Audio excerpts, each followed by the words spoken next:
శ్రీ పరమాత్మనే నమ.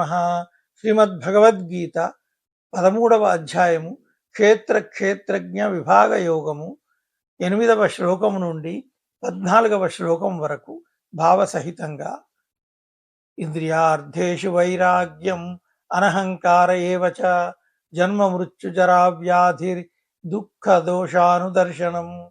ఇంద్రియార్థములయందు వైరాగ్యము, ఇహపరలోక భోగములన్నింటి యందును ఆసక్తి లేకుండుట, అహంకార రాహిత్యము, జన్మ మృత్యు జర ముసలితనము రోగాదులయందు దుఃఖములు దోషములను పదే పదే దర్శించుట.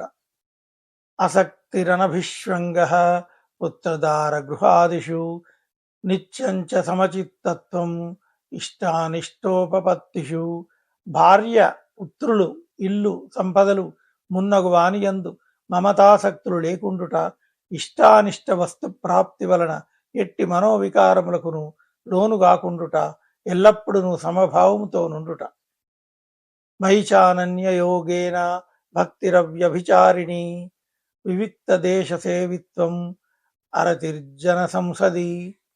పరమేశ్వరుడనైన నాయందు అనన్య యోగము ద్వారా అవ్యభిచారిణి భక్తి కలిగియుండుట, ఏకాంత పవిత్ర ప్రదేశమున వసించు ప్రవృత్తి కలిగియుండుట, విషయాసక్తులైన జనుల ఎడ ఆసక్తి లేకుండుట. అధ్యాత్మ జ్ఞాన నిత్యత్వం తత్వజ్ఞానార్థ దర్శనం ఏతజ్ఞానమితి ప్రోక్తం అజ్ఞానం యదతోన్యథ. అధ్యాత్మ జ్ఞానమునందు నిత్యస్థితుడై ఉండుట, తత్వజ్ఞానమునకు ప్రతిపాద్యుడు భగవంతుడే అని ఎరుంగుట, ఇవి అన్యును అమానిత్వము మొదలుకొని తత్వజ్ఞానార్థ దర్శనము వరకు గల ఇవి అన్యును జ్ఞాన ప్రాప్తికి సాధనములు. దీనికి విపరీతమైనది అజ్ఞానము. జ్ఞేయం యత్తత్ ప్రవక్ష్యామి యజ్ఞాత్వామృతమశ్నుతే అనాదిమత్ పరం బ్రహ్మ నసత్తన్నాసదుచ్యతే. అనాది అయిన పరబ్రహ్మయే తెలుసుకొనదగిన వాడు. అతన్ని తెలుసుకొనుట వలన మానవుడు పరమానందమును పొందును. అతడు సత్ అసత్తులకు అతీతుడు. ఆ పరమాత్మను గూర్చి సమగ్రముగా నీకు తెలుపుచున్నాను. సర్వతః పాణిపాదం తత్ సర్వతో శిశిరోముఖం సర్వతః శృతిమల్లోకే సర్వమావృత్య తిష్టతి.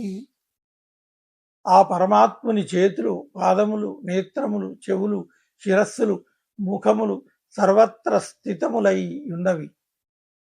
అతడు సర్వమును ఆవరించి ఉంటాడు.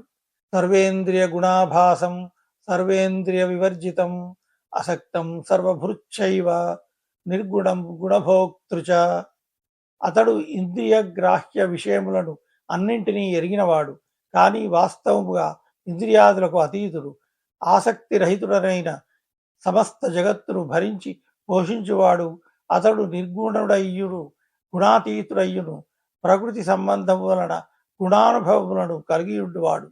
ఓం తత్సత్. సర్వే జనాః సుఖినో భవంతు. రేపటి వీడియోలో మరికొన్ని శ్లోకాలు చదువుదాం.